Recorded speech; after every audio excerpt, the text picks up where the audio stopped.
presentation on what the recommendations are. But the very interesting part was that in most of this work that we did, we realized that yes, gender is present, but the disaster resilience lens and how do you support women when disasters strike has been missing. So that is our contribution to this important policy work from the REMIT and SDPI side. Before we begin, I would like to invite our esteemed guests for today to come and on the stage and be seated. So first, I'd like to invite Ms. Sandra Baldwin, who is the Deputy Director, FCDO at the British High Commission.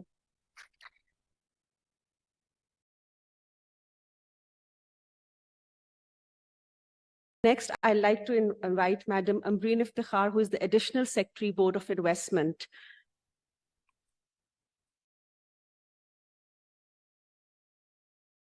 Mr. Riaz Nazar Ali Chunara Sahab, who is the MD of NIBAF, National Institute of Banking and Finance. Mr. Rafiullah Kakar is awaited from the Planning Commission. As soon as he's here, he'll be on stage. Ms. Fariha Armaghan, who is a fellow at SDPI. Can you please come on stage? Mr. Hamid Yaqub Sheikh, who is the team leader for the Revenue Mobilization, Investment and Trade Program. And Ms. Nagma Tehniyat, who is the senior responsible owner of the REMIT program at the British High Commission.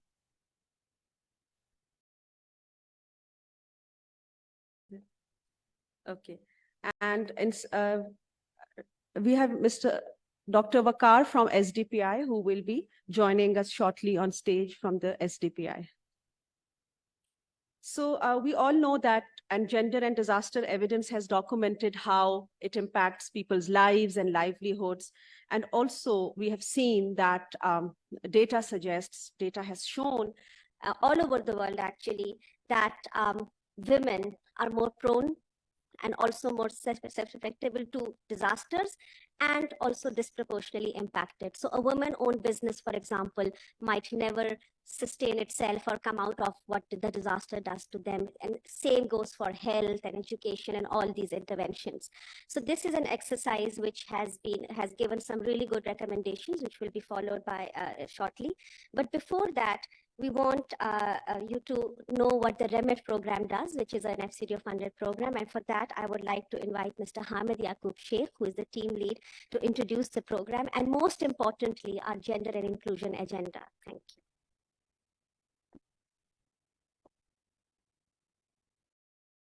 Bismillah ar-Rahman ar-Rahim. Ladies and gentlemen, Assalamu alaikum and good afternoon. I will briefly talk about the program that I am part of and showcase some of our work. Revenue Mobilization, Investment in Trade, REMIT for short, is a British High Commission funded economic reform program being implemented by Adam Smith International in Pakistan. The program aims to assist Pakistan achieve macroeconomic stability and focuses on critical areas of revenue mobilization, investment, trade, and climate finance.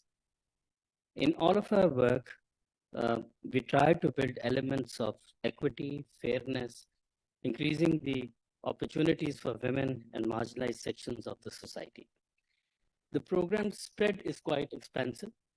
We work with several of federal government's organizations, ministries, including ministries of finance, commerce, industries, and organizations such as State Bank of Pakistan, Federal Board of Revenue, Board of Investment, and others. We also support provincial governments in core areas of economic reforms. The program is delivered by 4 partners: Adam Smith International, the World Bank, UK governments, Communication Services, and His Majesty's Revenue and Customs. Now, talking about the main main pillars of the program, the first main important pillar is revenue and taxation. REMIT is supporting Federal Board of Revenue and federal and provincial governments on a broad range of activities, starting from policy reforms, exploring new avenues, identification of gaps, as well as implementation of some of the identified reforms. REMIT's team has developed several proposals for increasing revenue Some of these proposals were included in the budgets this year as well as the last year. And the federal government has been able to generate at least 500 billion rupees on a sustainable basis. REMIT has also played a key role in achieving consensus between the federal government and the provincial governments on harmonizations of sale tax. This has been elusive for several years because of large number of issues between the federal and provincial governments. And this consensus was a milestone for a World Bank funded program, RISE 2, and has unlocked more than $600 million for Pakistan. REMIT is also supporting FBR on its digitization agenda and has helped formulate its first ever digital reform roadmap. REMIT is assisting on implementing some of the actions in the roadmap, such as integration of databases, artificial intelligence, and use of machine learning in FBR's work. The focus of REMIT's work is to make tax compliance easier by simplifying business processes, digitization, and facilitation measures. Slightly late, but you can see on the slide. I'm talking about the first vertical on the left. This is not all of this work in FBR is not possible without building institutional and human capabilities, which was also a part of REMIT's work plan. The second vertical is trade. REMIT has supported Ministry of Commerce, Ministry of Industries, Trade Development Authority of Pakistan, and other organizations in analyzing a number of tariff proposals which have helped make economy more open and competitive by supporting key industrial sectors become more effective without compromising revenues while meeting all international obligations. I would like to specially mention about a recommendation for removing or reducing tariff on sanitary napkins and green technology inputs, which were accepted and included in the budget.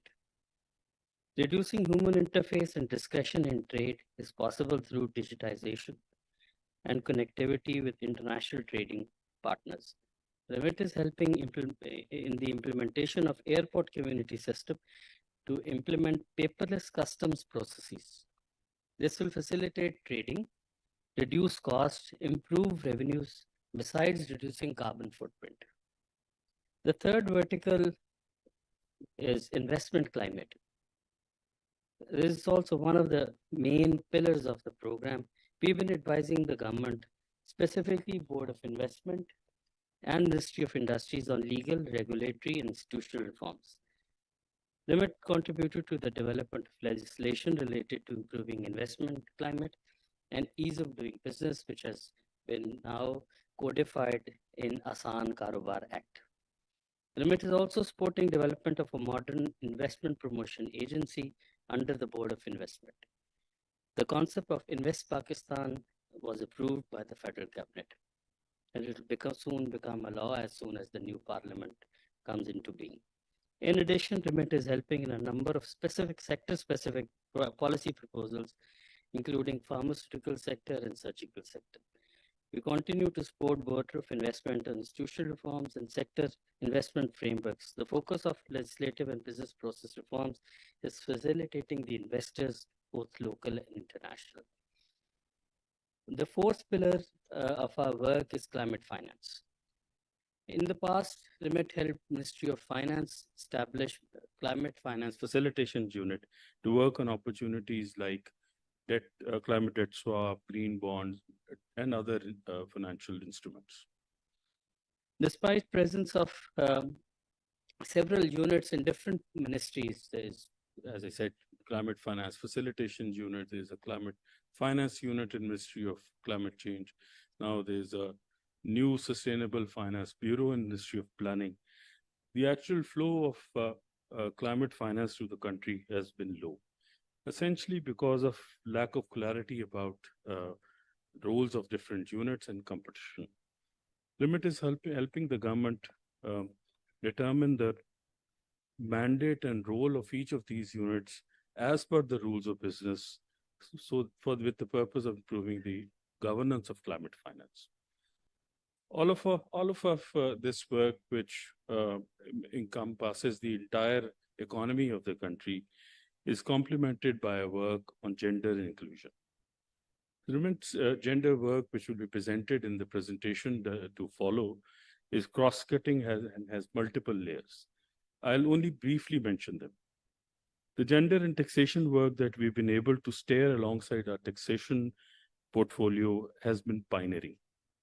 This includes trainings as well as policy advocacy for proposals that support women in business and in the workforce. Remit has run trainings at the IRS Academy for cohorts of business women to improve their tax literacy. The Academy is now making this training part of their regular program. To facilitate women entrepreneurs, in collaboration with TDAP, the Women Resource Centers are being scaled up to include women-led businesses with potential to export. For gender mainstreaming in institutions, Remit initiated a comprehensive gender audit exercise that led to a gender action plan. It was carried out in Pakistan single window initially. We are now doing it in NDRMF. Based on this experience, we are developing a framework for government organizations to self-assess or self-audit. And we will continue to push the agenda of making all government organizations inclusive. Remit has helped establish an economy for all group to act as a sounding board for all of our interventions. Some of the work that we are doing has come out of the recommendations of this group. The comprehensive policy review exercise that we are discussing today also came out of these discussions. We've also begun work on Pakistan's first ever women entrepreneurship policy with Ministry of Industries. SAMIDA is taking lead on it, and Remit is helping develop an enabling regulatory environment for women entrepreneurs. There are several more work and other initiatives and intervention, and I can go on and on as team leader of this program. But in the interest of time, I will stop here.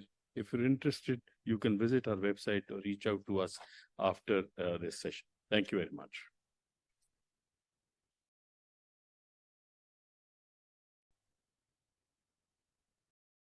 Thank you, Hamid sir. For this particular policy review exercise, the reason why we believe in the economy for all is that we believe that everybody should be working on gender together. So we partnered with SDPI, and we have Mr. Waqar Saab up here with us. Sir, if you want to come on stage, please.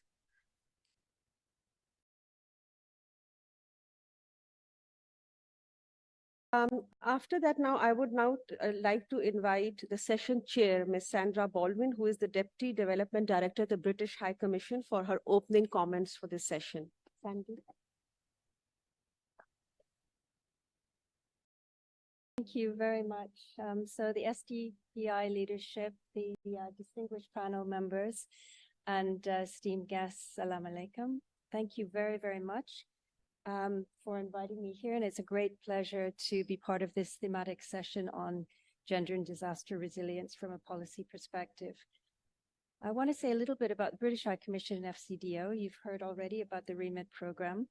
We've recently published our development partnership strategy for Pakistan, which emphasizes support for a more resilient and green growth path, macroeconomic stability and private sector-led growth, and resilience to climate shocks.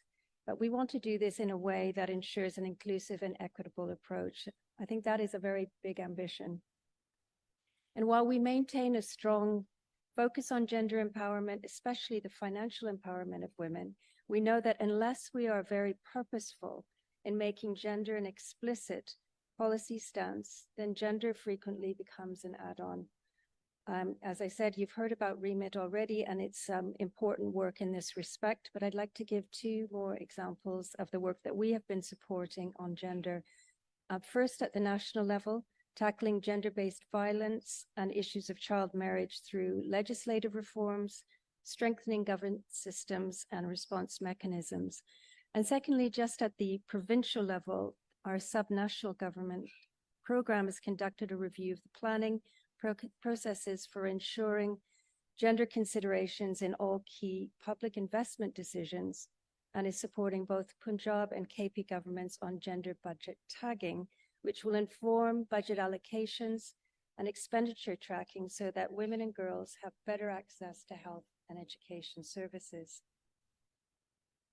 Let me return now to disaster resilience, the subject of this afternoon. We know that the increasing impacts of climate change impact disproportionately women and girls, and there is evidence to support this. And I want to give a little bit of evidence from the most recent climate disaster in 2022 that affected widespread areas of the country. So in flood-affected areas last year, there were higher levels of domestic violence against women, higher levels of girl-child labor and child marriage as part of negative coping against the impacts of the floods itself. We know there were more girls that dropped out of school over the months following the disaster, and fewer girls returned to school once they were opened as a result. So the question is, how can we help to build gender empowerment perspective in all of our disaster management and resilience policy? So that's a big question as well. And I know we're trying to attempt to answer that this afternoon.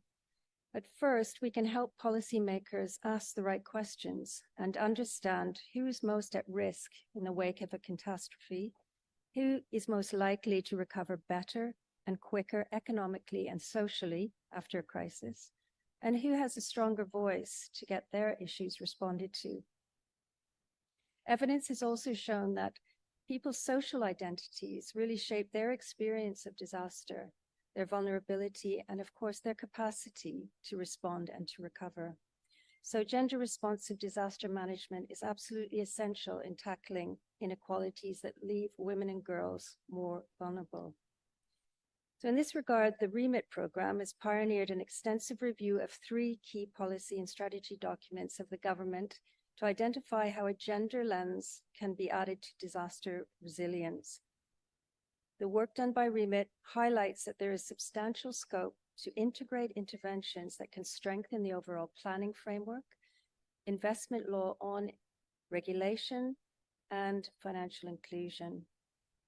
We already know that Pakistani women live with many disadvantages, but the work undertaken through this research in close collaboration with public sector policymakers and with some of the academic think tanks offer an avenue for change that could impact positively on millions who live in deprivation and are vulnerable.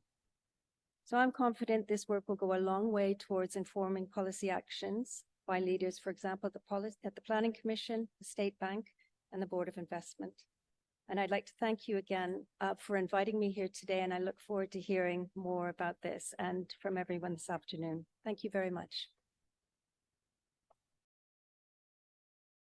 Thank you, Sandy, and thank you about talking about how negative social constructs emerge out of disasters. So probably an enabling policy frameworks, readiness for policy for disasters is the solution to all of this. Thank you so much. Now, since we have had this really extensive exercise, I would now want to invite Dr. Fariha Armahan from SDPI for a very short presentation on our gender and disaster resilience policy review, and also present some of the key recommendations of this exercise, which were also presented to our government counterparts. And while Dr. Fariha, you coming on stage, I would like to thank Rafiullah Kakar Saab, who is the member Social Sector Planning Commission of Pakistan, for joining us. So thank you, sir, for joining us today. Ji Fariha.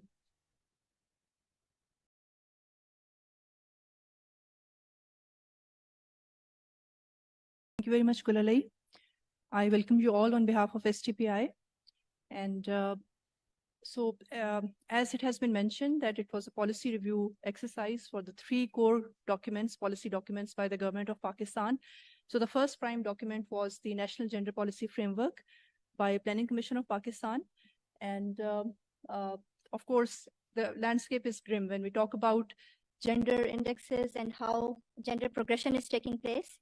So we are actually not performing on all the core indexes, and the slow progress not only in Pakistan but in whole of Asia. However, there are initiatives by the government of Pakistan and a die-hard commitment towards improving the scenario. So just in the interest of time, I will directly jump to the policy recommendations. So maybe it will grant more time for the panelists for the debate and discussion. So we are, of course, prone to climate change and natural disasters, and we are termed as 8th in number in terms of disaster risk. So after this launch of National Gender Policy Framework, which has multiple pillars across governance, infrastructure, quality, gender equality, quality of education, there are certain set of recommendations after this policy review exercise that needs to be factored in. And these set of recommendations are divided into 5 pillars. So the first pillar is developing gender data repository. Second pillar is governance. Third is gender responsive infrastructure. And then digitalization as an entry point for disaster risk reduction. And lastly, the interventions for disaster risk reduction and disaster risk management. And of course, the first recommendation of developing gender data repository. So there's a strategic alignment framework of a nexus of climate hazards, of vulnerability that is faced by women, and also the exposure of women when we talk about labor. So we need to incorporate this into policy paradigm. And the recommendation is for hotspot mapping, which provides a robust basis for targeting investments in areas where women are most at risk due to climate change or other natural disasters, while preventing the acceleration of inequalities.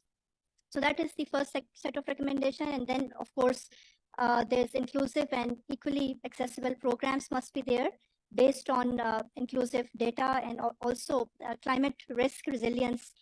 That also needs to be seen with a data lens. Another recommendation is developing Gender Action Lab and Gender Equality Monitor. And this will empower women by rethinking the workplace based on best research and assisting organizations in addressing systematic approaches. And then, of course, in terms of governance, there's a recommendation for gender transformative governance structure. We have to actually shift from a gender exploitative pattern to a gender transformative approach. And in recent floods, it's important for Pakistan to shift from this conventional gender paradigm.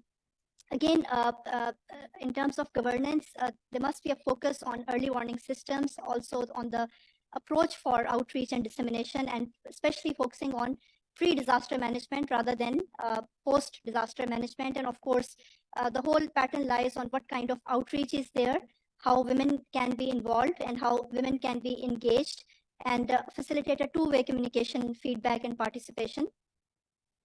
So in governance mechanism, there must be women participation in governance and management of relief camps. This is the hard evidence from developing countries, even from South Asia, that this intervention works.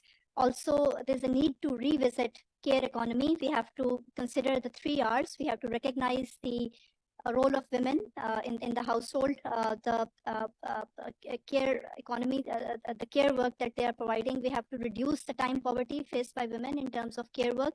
And there must be redistribution and reallocation of gendered roles. And of course, it comes with support from the type of infrastructure that women need to progress in this regard, and also for marketization of jobs and converting of informal female labor economy to a formal one. So this is much need of the hour in terms of governance policy areas that must be revisited. So again, other aspects are international cooperation and financing. Of course, SDG is a point of intervention. There's already a lot of initiatives and work going on. However, it must essentially focus on going beyond SDG 5 and SDG 8 and focusing on that how this aspect can be incorporated. And impact evaluation, again, there is a bit of normally there's resistance to refined techniques of impact evaluation when we talk about randomized control trials or impact evaluation. That really needs to come in, and there must be a focus of especially PSTP on impact evaluation, that what has been the final outcome, what is wrong with the public policy paradigm, that in the past decades we have been confusing outcome in our result-based metrics as an impact. So we must reconfigure this, and impact evaluations, they need to come in, that how what is the MEL framework when we talk about big ticket projects, especially concerning gender equality or gender propagation, and also about the climate action. So there's a need to focus upon refined techniques of impact evaluation, that what is essentially the impact or the demonstration effect by the end of the day. So this disaster risk integration into program agenda and pre-disaster risk management must be a policy action that must be factored in, and there's a whole theory of change that should be there concerning this. And of course, there are multiple barriers to early warning system and pre-disaster management. A few are that we miss upon data or technical expertise, or we do have this post-disaster and technocratic approach to it, but we need this transition, especially we need this transition in disaster-prone areas, and we need inclusive social protection, or what we call the flagship programs that are coming by the development sector in the shape of crisis resilient social protection, shock responsive social protection. So we need to factor that in.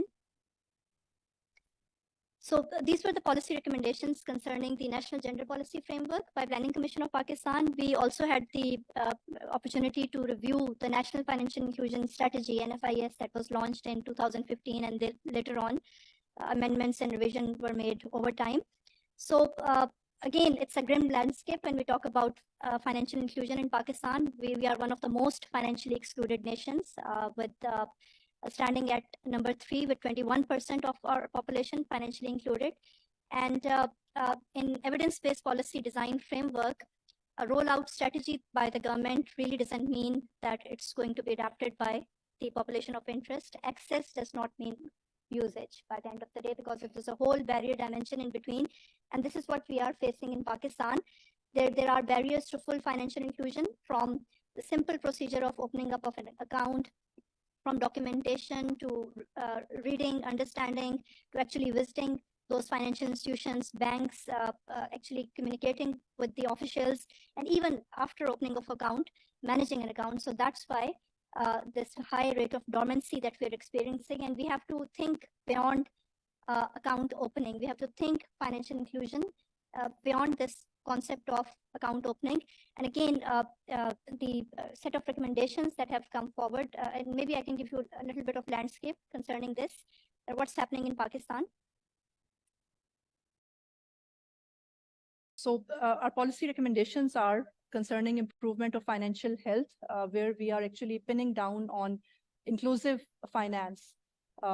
There's a transition by the world policy agenda from microfinance to financial inclusion. When microfinance didn't prove to be the silver bullet, it somehow failed to lift people out of abject poverty and rather created debt traps. So that's why in 2015, the world global agenda shifted to financial inclusion. And now the global agenda is now transitioning to inclusive finance, where it's not only financial inclusion, but also the financial health, which is heavily incorporated, because in developing countries, we have this evidence that despite percentage increase in financial inclusion, the financial health of the population of interest, of individuals, of enterprises was going down. So it was contradictory in nature. So what we are proposing is improvement of financial health through propagation of inclusive finance. And then again, we have to factor in resilience against climate risk. In Pakistan, the gatekeeper of financial inclusion is the central bank, and commercial banking industry is the main propagator of financial inclusion. This is the medium that has been there in Pakistan, embedded deeply. And this is where the individuals and the enterprises come when it comes to advances and credits. And again, a concept of parametric insurance. Again, we need to introduce this in Pakistan. We have a very low perception of insurance literacy.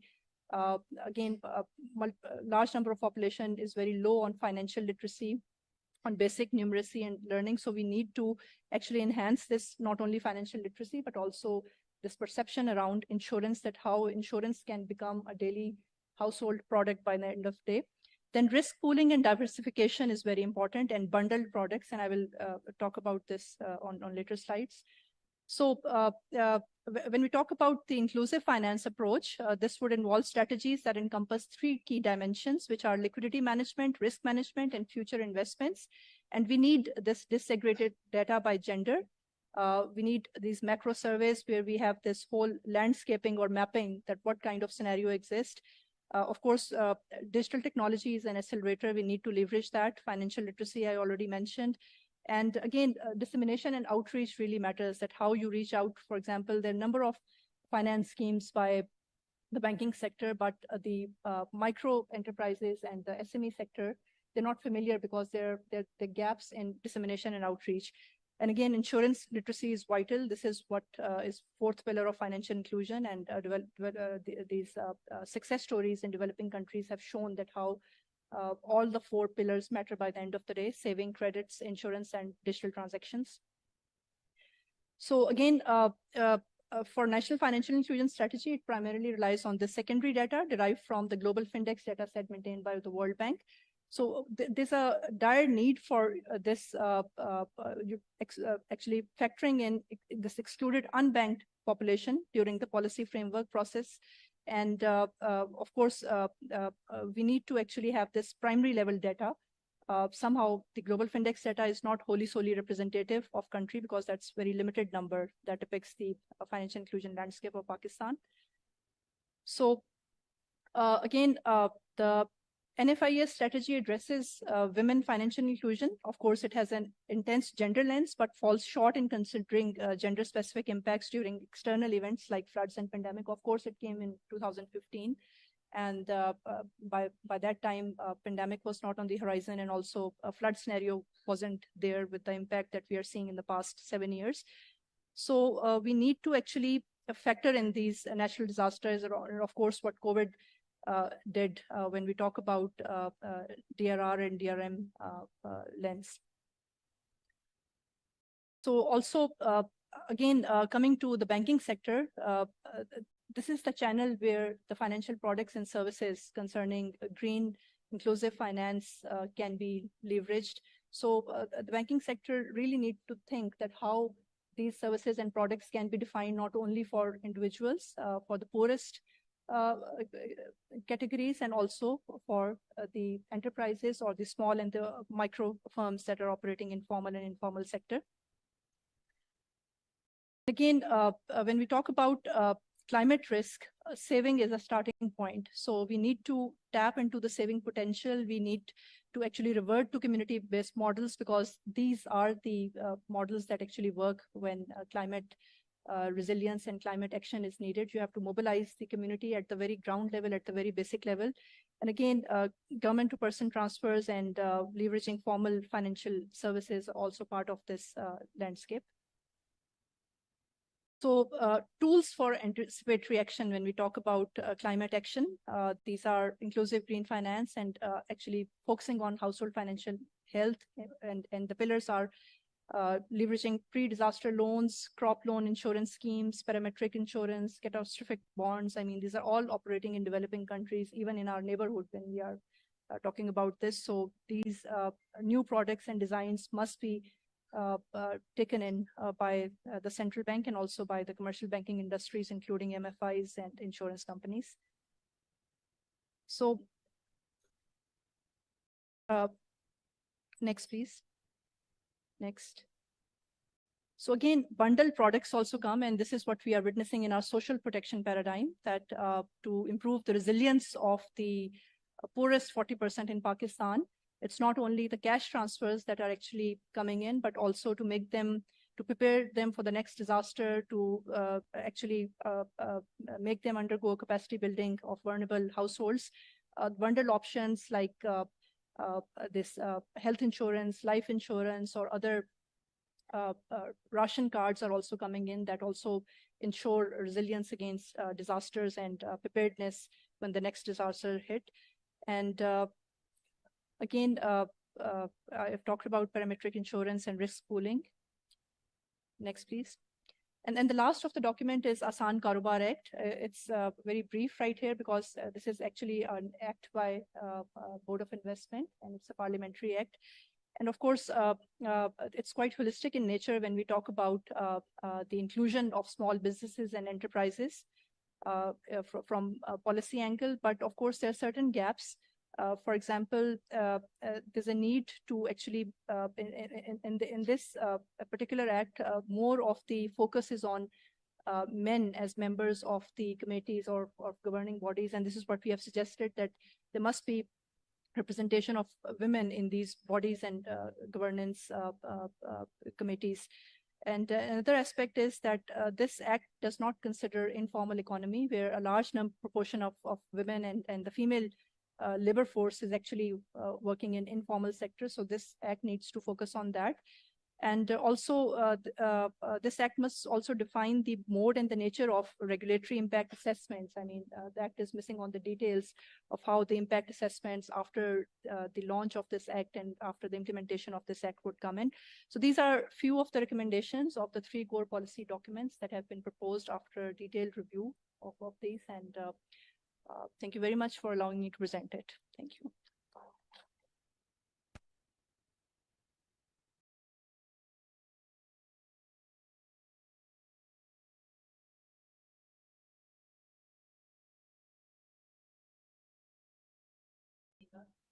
Very comprehensive presentation.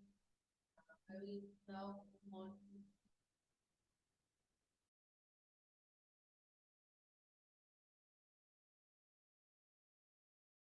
move on to our panel discussion, and we have 3 panelists. Interestingly, they are representing 3 institutions that Remit has been working on, especially focusing on the legislative work that they are. One of them is the Regional Secretary for Investment. She is current champion. She's been working extensively, thoroughly with the program, previously in the role as and now as a both of the are major.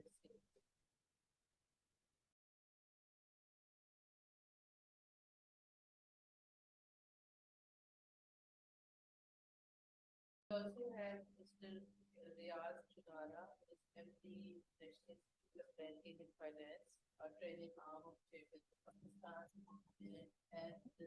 and has just shared the work with them on financial inclusion. Our third panelist today is Mr. Rafiullah Kakar, who is the member Planning Commission, and we've also worked with Planning, Ministry of Planning closely on this piece of work, which focuses on gender and disaster resilience. I will start my discussion with Madam Ambreen. Madam Ambreen, we all know that addressing gender and climate resilience requires multiple effort at multiple levels. I would want you to share your thoughts on why gender-focused investment in disaster resilience matters and what will it enable? Thank you very much. Good afternoon, everyone. Thank you for the question, and I've really enjoyed the presentation, and I think Remit has been doing great work with the relevant government departments. Now, when we speak of gender, I think the most important thing for us all to realize is that women are almost half of our population, the population of Pakistan, 230 million, you know, that kind of odd figure. So we need to make sure that they become the agents of change and that they play an active role in the development that we are aiming towards through the Sustainable Development Goals. So gender, of course, as we all know, has been a very important topic of the development narrative over many years. Now, we cannot really divorce this subject from the other topics or themes that are inherent to the nature of sustainable development. So it's not really about gender mainstreaming. It's just realizing that we need to have more fairness and more parity just as part of the human narrative. So whether it's men, women, or children, we just need to make sure that they all have access to a certain level of well-being and the basic rights of a livelihood and welfare in an economy. Now, when it comes to disasters, the laws of nature do not discriminate, but unfortunately, the laws of man do. Women, of course, are at greater risk, and that is because of various factors which have also been discussed. We have social factors and cultural factors, and in Pakistan, of course, we know that it is predominantly a patriarchal society, especially when we go to the rural areas.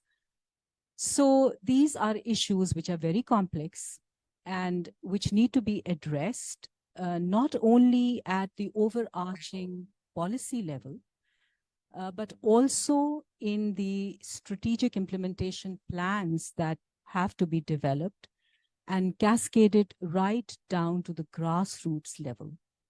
So it's complex. It involves many different government departments, not only government departments, I think the private sector also, and that is what we have been trying to look at. We've had private public sector dialogues, and this is the responsibility of all of us. The reason why we need to focus on women is that, unfortunately, it's not only about the social and cultural factors. I also feel that psychologically also, they do not understand their worth. They have very little sense of self-worth, which is deeply ingrained in the psyche of women, especially the underprivileged women. So we have to work with them across all these sectors. Women they are the caregivers, as we know, and they have a lot of knowledge and information when it comes to, the specific areas where they are living. So that knowledge has to basically be used when it comes to preparing for disasters. And at the same time, we need to have support groups which help these women to ensure that if a disaster strikes, they will be able to come out of that with their dignity and with confidence. And that can only happen when we provide them with the necessary skills and the psychological support, and also train the men. So it's not only about women. We also have to make sure that the men are also sensitized to why it's important to empower women. And that, I think, is very, very important. Thank you. Thank you very much. And a very interesting quote, actually, that laws of nature are not discriminatory, but sadly, the laws of men are. This gives me an interesting segue to the next question, which is aimed at Rafi Saab you. And basically, the question is, we know that the public spending, procurement, and planning processes, they do have gender and disaster lens in it, but we also are aware and conscious, as you yourself would be, that they are not as responsive to the current climate challenges as they should have been. And especially the time taken in the processes, for example, the time that a PC1 takes, the government sector keeps getting a challenge on that, and that it should be shortened, it should be more efficient, it should respond to such disasters more quickly. So your views on that, what exactly is being done and what exactly should be done to improve these processes? Thank you very much for the very stimulating and thought-provoking question. First of all, I would like to commend SBPI and REMIT for taking a existing national gender framework from a disaster preparedness perspective. Critical gaps and issues have been highlighted. And I'll begin with the question that had been posed. So I'll start with the request that we need to internalize the changed governance framework in Pakistan post 18th Amendment, which means that in the wake of the 18th Amendment, the primary stakeholders with regards to achieving and ensuring gender empowerment and gender equality are the provincial governments. And it is very important that the kind of advocacy and efforts that we make in Islamabad, we need to replicate these in provincial headquarters. And I'm saying this as a member social sector at the Planning Commission based on experience. So there are two options available to us. So A, in terms of providing thought leadership support and strategic direction, the Planning Commission, with the support of development partners like SDPI and others, has been doing this. And the last such effort was made in the shape of this national gender framework that was developed. However, the real challenge is to ensure the implementation of these recommendations. And one major challenge is that since the responsibility lies with the provincial government, as Planning Commission, we can at best provide strategic frameworks, direction, and the other area where we can and should take the lead is monitoring. So from that perspective, but this does not mean that there is no role for the federal government to play. I think there is a lot that we can still do, particularly with regards to improving the legislative and regulatory environment, making it more friendly. That's an important step. And with that perspective in mind, I think I fully agree with the recommendations that have been made in the report. And I would also like to share our perspective as to what works, what doesn't work, and where can we work together to improve. So one of the the procurement, the lengthy procurement processes do become a hurdle, particularly during crises and disasters. That is something that we all agree on the fact that they need to be made more efficient and more disaster responsive. But the most important part for the challenge for us is to how do we ensure the incorporation of the gender perspective in the appraisal of the public investment proposals, the projects, the development projects, in other words, that we receive. And as a first step, so after the preparation and approval of the National Gender Policy Framework, I'm glad to share with you that the Planning Commission has established a gender unit in the ministry. And the purpose of the gender unit is to ensure that development projects are appraised and vetted from a gender inclusive perspective. So mainstreaming gender lens through the process of public investment planning is the key objective. So we have recently established it. And this is an area, I think, where a lot more needs to be done. And I would like to take this opportunity to invite our development partners and colleagues to work with us, collaborate with us. We are more than happy, given that we have taken the first important step, that is the establishment of the unit. We are more than happy to learn from you, work with you to ensure that standard templates are developed for appraising development project proposals from a gender perspective. So any collaboration, any help in this regard would be highly appreciated.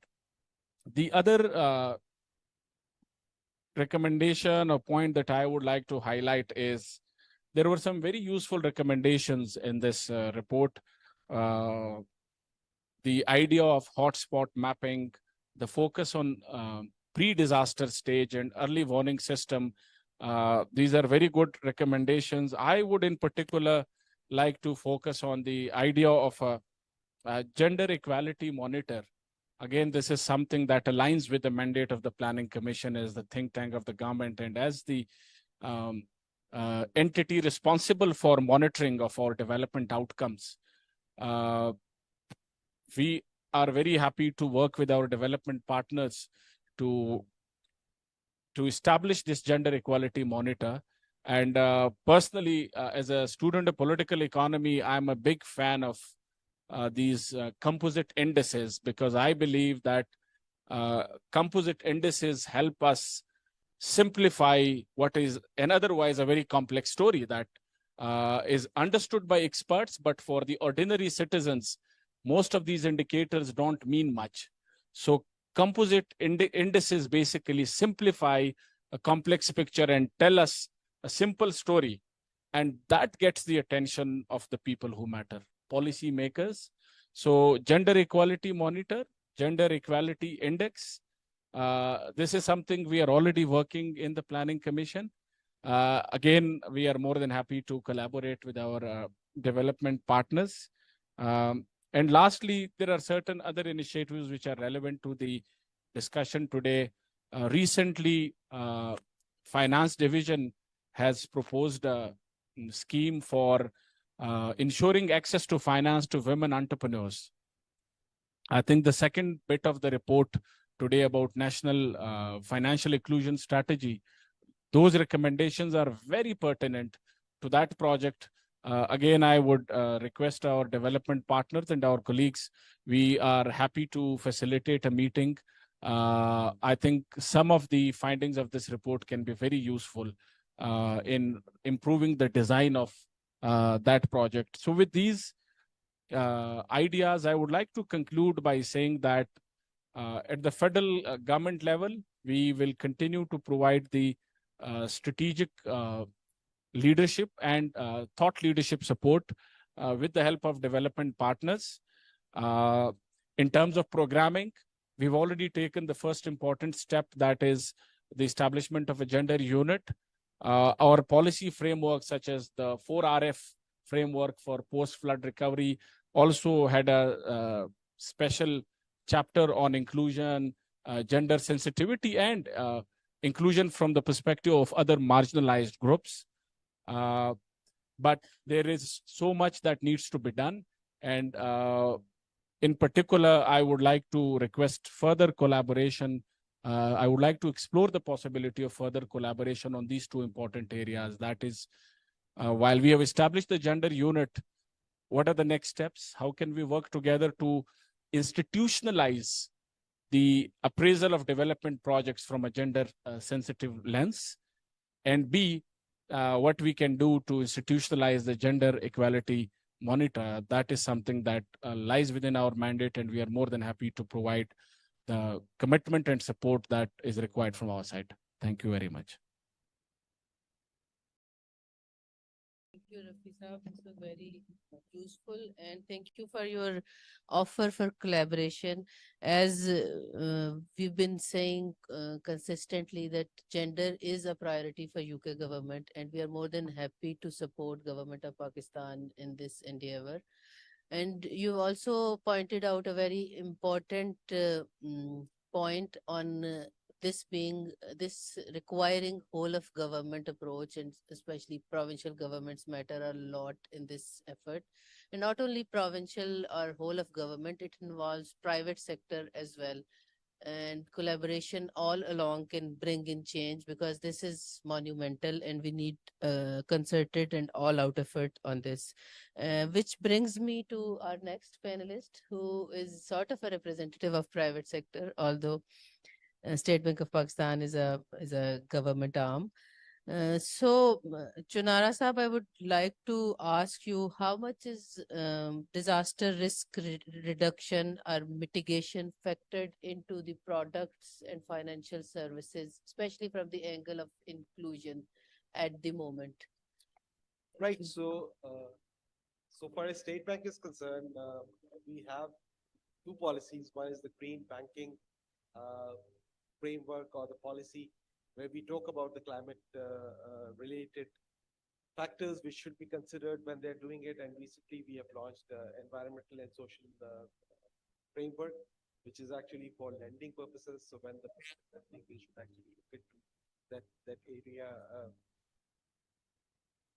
so that they're very much focused when they are lending in terms of disaster.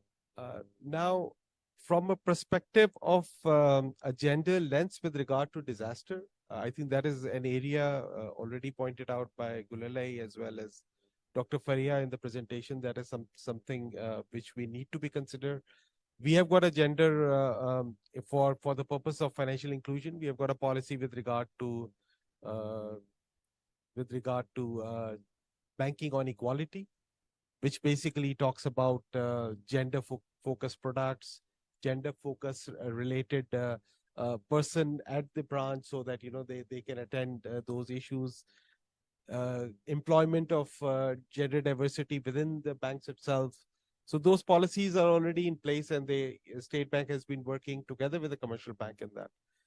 There are 2-3 areas which Dr. Faria also pointed out, which we are working. One is the digitalization, which is going to change a lot. So digitalization RAS is now extended. And now we will be very soon going from person to merchant, which will change the situation. And obviously, we want to make RAS as convenient as Paytm or something like that of India, so that it can be easily looked into, and the digital transformation can come in. Because even now there is, in the physical currency, there is like last year, there was a 21% expansion in physical currency. So we should go digital. We should rely less and less on physical currency and we have to create that fear, because there is a lot of fear about FBR and those issues and challenges. I think they have to overcome, because I don't think so FBR is after small people. So I think if that thing is clear, that will make a lot of difference. The second thing is financial literacy. National Institute of Banking and Finance, we ourselves have been working with financial literacy as a part of our financial literacy program of State Bank, whose steering committee of financial inclusion is chaired by the governor. And we are now working with National Curriculum Council as well to integrate the financial literacy within school curriculum. So from grade 1 to 12, we have done some mapping. There are 5 subjects which will evolve. Now that thing is going to change the future of we are talking about the 40 million students who graduates or who passes through the schooling system, because that talks about the saving habits, saving targets, better financial management, which is very, very core and critical. So far as disaster is concerned, I think this is an area where we need to work. Obviously, we need a national policy also, because we have worked on gender lens a lot. But when we talk about disaster in the gender lens, and because gender is unproportionately affected, and we have seen it even in the COVID, the school dropouts for female were 21%, for male was only 2%. Similar case with the food issues, food challenges. So even in the cases of floods, there were harassment cases, there were food shortages. So children and female were one of the most affected. So I think this is an area where we need to work as either part of corporate social responsibility or as part of our policy, where we should have some just couple of bonds or pre-arranged schemes were mentioned, or we can park some money out of the normal course so that it can be given for such purposes. I think those schemes have to be worked on, and we can look into those things, but we will like government to support us so that we can create those policies in line with that. So I think this is something which I can talk about, financial inclusion. So much, Unara Sahab, and this was actually the realization that we need to work on it is the first step. And we've been working on especially on the policy and legislation side. We have provided support to Aasan Karobar Act. So I just wanted, Ma'am Ambreen, you to throw some light on how Government of Pakistan is supporting women-focused investment environment, especially under the current climatic challenges through instruments such as Asan Karobar Act? So when we were holding discussions on the Asan Karobar Act, there was critique on that. And it was very positive with regard to the gender lens. So we've tried to incorporate the recommendations there. We're trying to make sure that we simplify the business laws. So while that is happening across the board, there is now a special angle to ensure that, you know, the business laws and other regulations are specifically simplified even further with regard to women, especially.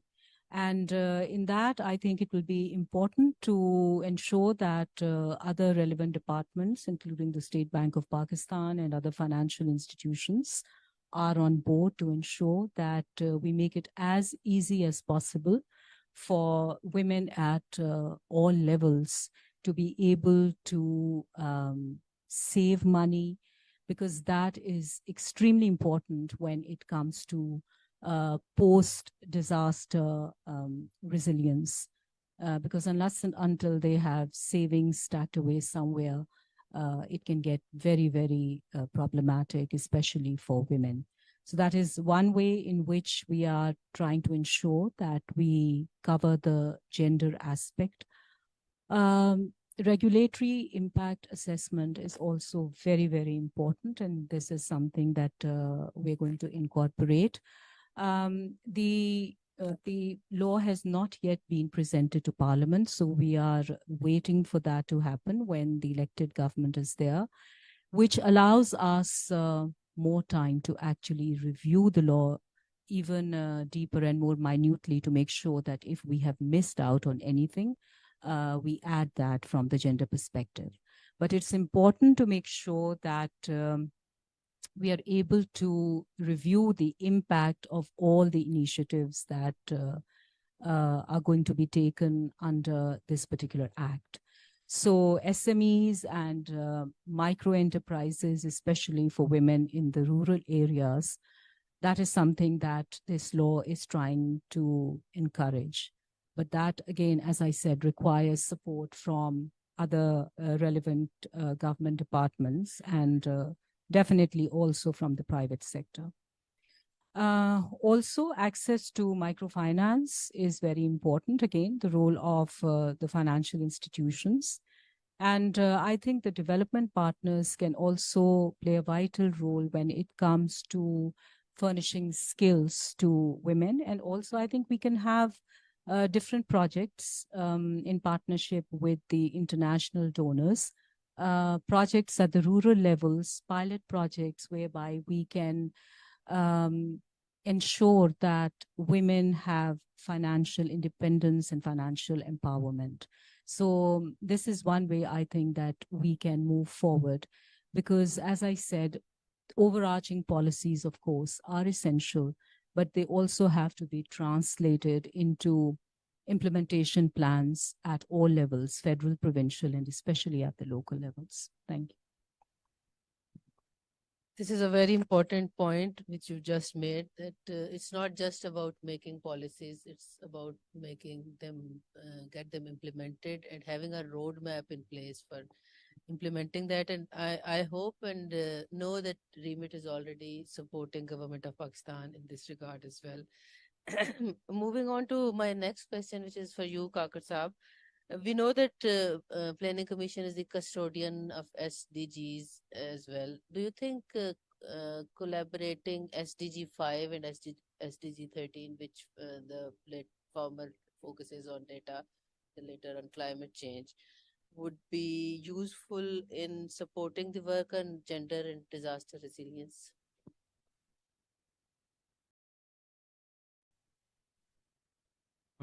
Thank you very much.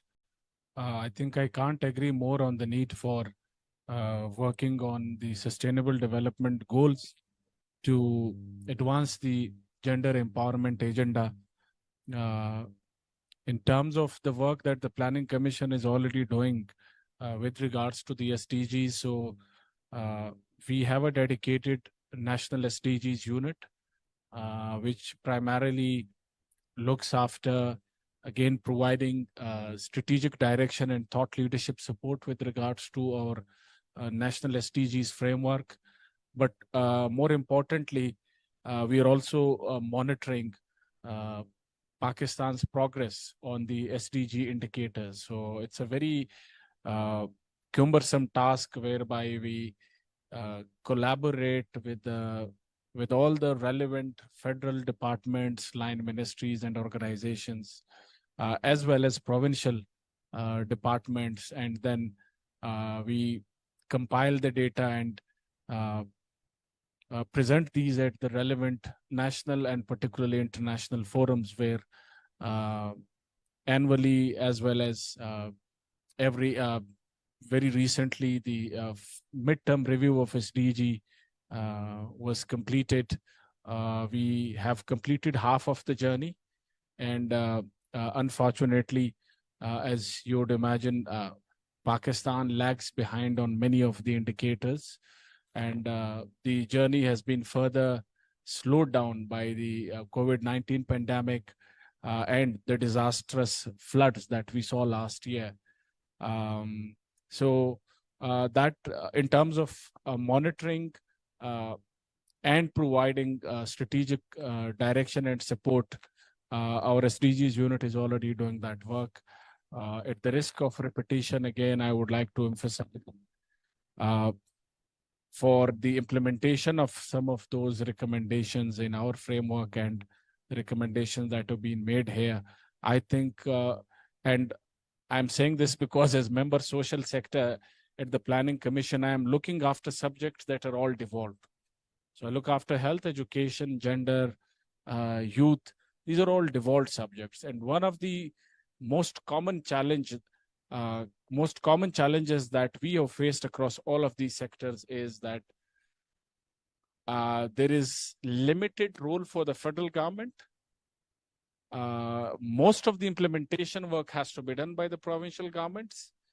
And the challenge is, how do we incentivize, how do we get the relevant government departments to undertake the work that they're supposed to do? That's a challenge, particularly the kind of demand side, civil society advocacy and pressure that we see in a place like Islamabad. I often feel that we need to replicate this in the provincial headquarters for all social sectors, because that is where the real implementation is taking place.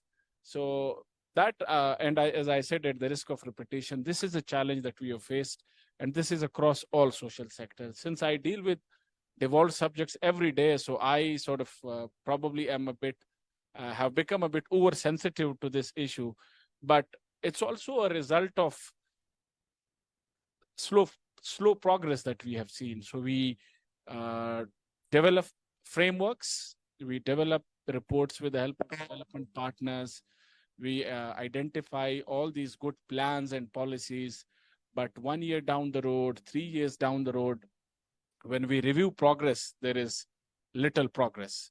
So implementation, that I think is the Achilles heel.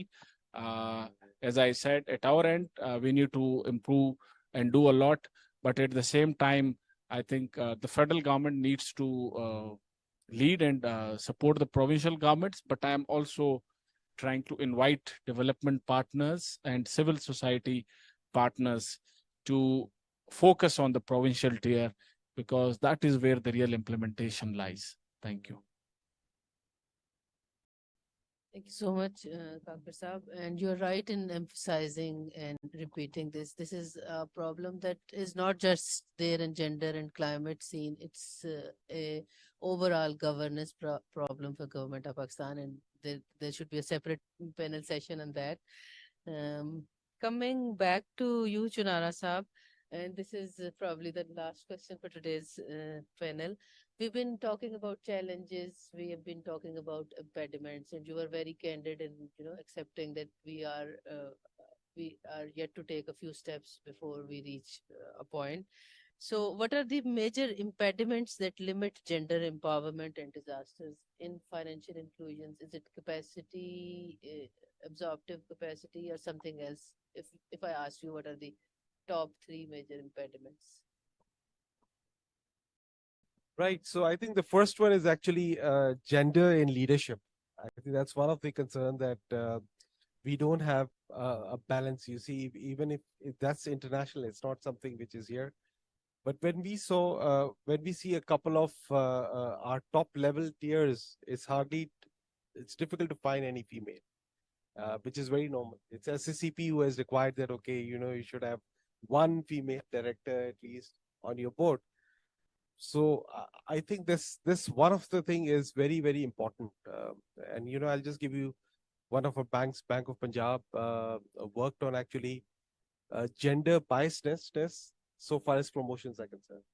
So they created that environment so that if you are a little bit here or there, the female gets an advantage over the male. I think you have to create certain policies, and that is something we are as NIBAF is trying to do a study on that. And we are trying to work it out that what they did, what was the feedback, because that's another model to look into that.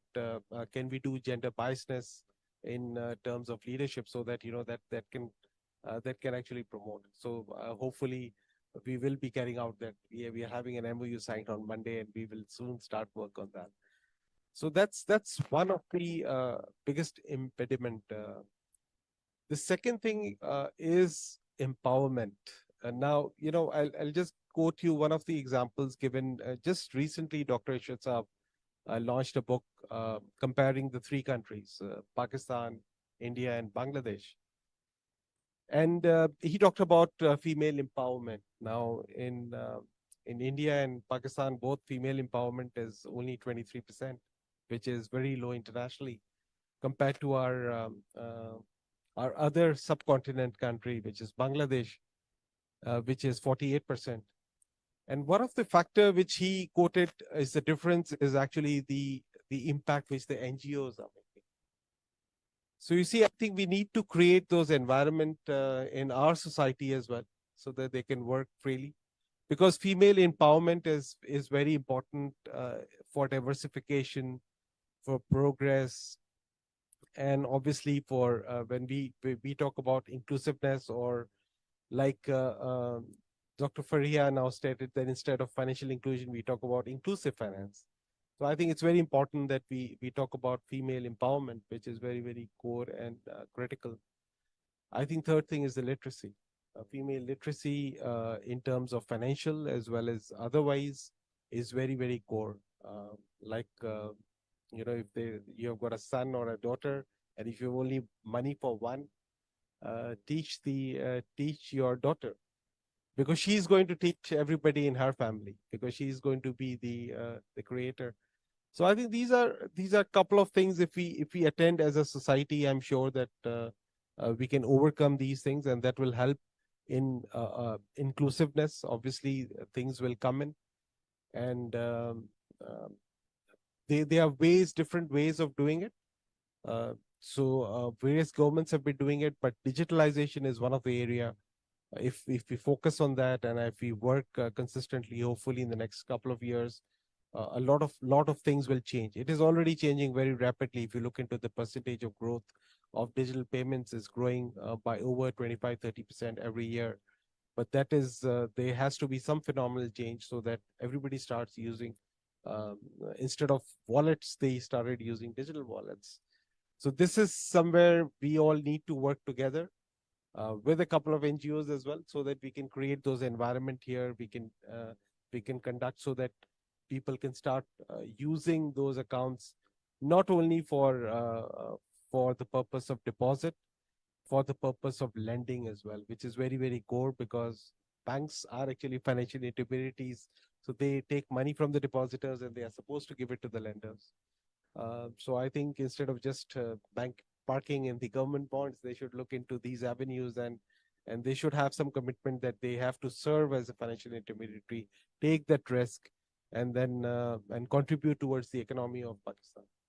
Thank you. Thank you very much. I will now request Dr. Waqar Ahmed, who's here for his closing remarks and also for summarizing key takeaways from today's discussion.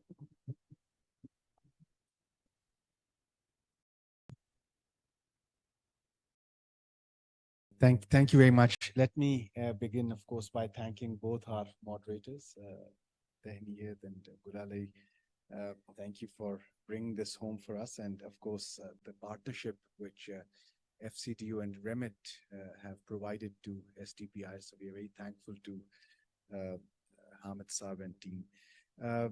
I think I won't sort of dare to summarize, given that the discussion was extremely rich, but maybe just a couple of things to add, and I think it's efforts like these which sort of strengthen the demand side of the effort, the advocacy part, which Rafi Saab was also talking about. And Dr. Saab mentioned the role of tertiary cities where the voice has to go, all this discussion has to go over there, of course, away from the city, the main city centers, of course, a point which is well taken. And I think Riaz Saab rightly pointed towards Dr. Ishrat's work, where he points towards some very phenomenal NGOs which have really done development work, not just within Bangladesh, but outside of Bangladesh as well, and help to shape the overall development paradigm. I think also by way of course, complementing Dr. Friha's excellent presentation, a couple of areas where I think we will be needing a lot of your guidance and advice going forward. One, of course, is that, and Madam Ambreen alluded to it, BOI has done excellent work in the past related to Pakistan Regulatory Modernization Initiative. And while, of course, due to their effort and due to their advocacy, the concept and the framework is fairly clear. We also sort of need to communicate this more loudly to the chambers of commerce in cities where, of course, they're not well capacitated. So I'm sure that chambers of commerce in Karachi, Lahore, Faisalabad, I'm sure they would be well capacitated, but we have over 50 more chambers of commerce, whom, of course, where this message has to go. And it's institutions like STPI who should be, of course, playing their role and being your more amplified partners in this space. The other point is that more recently with FCTO's technical help, we supported the Planning and Development Department, Khyber Pakhtunkhwa, to put in place gender and disaster risk management markers, which sort of help their project appraisal teams to appraise the projects through a social welfare lens, a DRM lens, something which became a necessity given that Khyber Pakhtunkhwa is now a province which sees a flood every 11 months. So it is with that lens that every scheme in the public investment portfolio in ADP needs to be appraised. So I'm very encouraged to note that Planning Commission now has a gender unit, which could sort of take a lead in supporting the provincial planning and development departments as well in institutionalizing similar units, so that bottom-up inputs can be provided to this unit at the center. One of the additional things I think also is with regards to a RAST program as well, which Riaz pointed out, and the entire spectrum of financial inclusion on which State Bank and NIBAF are working very diligently. And I think more lately, we are your partners, sir, when it comes to digital payments aspect. And we have recently, under this initiative from Remit, one of the recommendations which I heard in one of the consultations was that taxation on digital incomes and taxation on digital payments is something which women startups in general need to be sensitized about. They want more knowledge on this. And this is where STPI would like to go forward. I sort of want to end this point on, again, going back to Bangladesh's example, which you were giving, that one of the company entity types that we note in Bangladesh, it's social enterprises. And social enterprises, what I want to clarify here is these are not NGOs necessarily.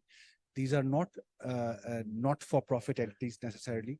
These are actually for-profit enterprises. So social entrepreneurs who work in this space, a host of those areas which are devolved now, they are running for-profit entities, something where SECP needs to be in this dialogue as well, needs to be in this equation as well. Pakistan has a lot of social enterprises which need to be given legal definition. And I'm sure that we'll take this endeavor forward with Remit and the partners sitting over here. So thank you.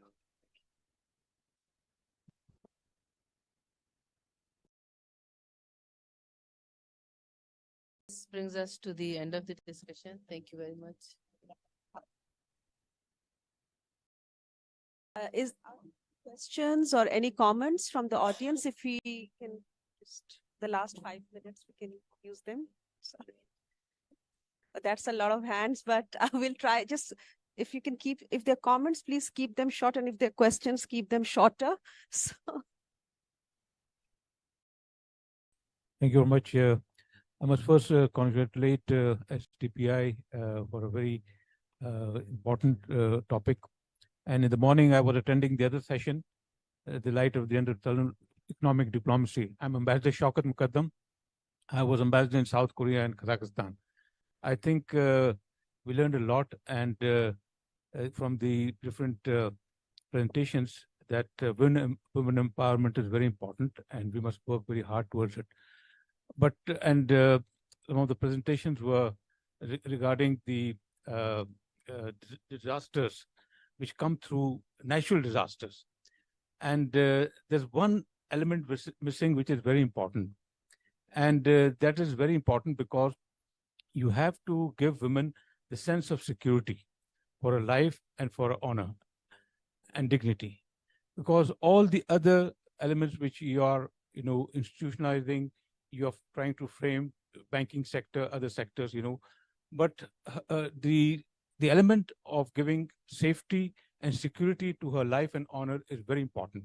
And one element which is missing was gender-based violence.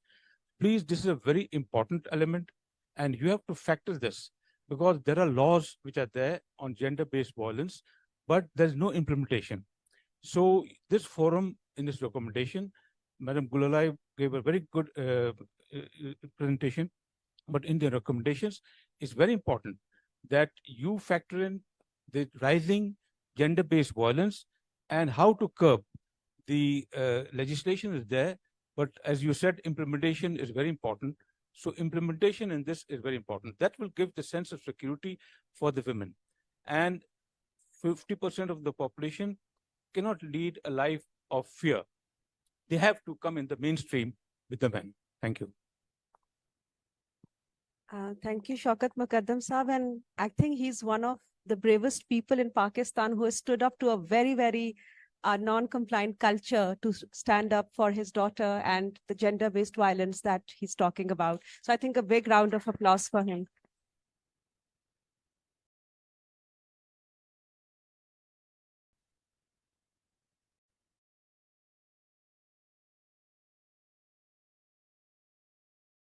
Assalamu alaikum ji. My name is Sadaf Nazir. I am heading Women Financial Services Department at Askari Bank. No doubt today's session is very informative. I just want to highlight, while reviewing all the gaps of the study and the policy making, I want to highlight one thing, and I have noticed in many sessions, actually the women were working and women are working and women will be working. But the economic contribution of the women, they are doing in a very informal way. Like you see in the rural areas, in the urban areas, the women always work. Most probably they are very hardworking, but their economic contribution towards the society is not, there isn't any record of that data available. there are many women which are working on in a very informal ways from the home and from all these things. Like if you see in the rural areas, the women are working in milk collection and all these things. But the economic contribution of their activities are not being recorded anywhere. And that's why we are not able to have any data about the women empowerment. While we are having data of the Bangladesh, of India, Philippines, Cambodia, the big major difference is that we are not, the government of Pakistan or many other institutions are not able to collect the data of the economic contribution of women which are contributing in informal ways. I think this is the big gap that one must have to look into it while reviewing the data and all the policy making. Thank you. And one another suggestion, while we are having many development sectors that are working for the gender lens, I think in my opinion, the governments and the other bodies must also request the big corporate investors to have their gender-less investment. Like the big houses which are working in the textiles and the garments and any other things, they must have their investment in gender perspective. They must set up the factories for which are working only for women. There must be every woman in that factory. I think that will also boost the economic contribution and also work for the women empowerment. Thank you. Thank you very much. Very good suggestions and well noted. And in response to ambassadors, FCDO is working through various programs. REMIT is focusing on economic governance program, but we do have another program called Awaz, aptly named, and this is focusing on gender-based violence and how to respond, develop mechanisms to respond to this. And can try and give you details on that too.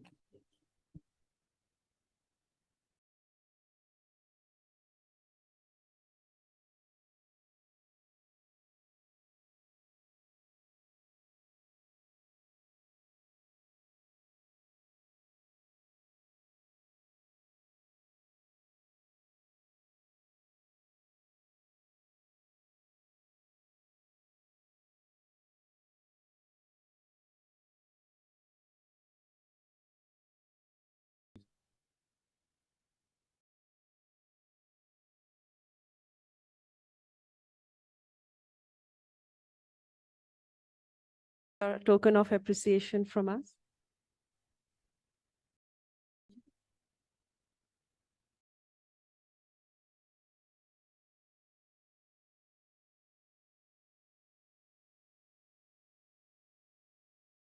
Safiullah Kakar sir, thank you for taking out time for us today.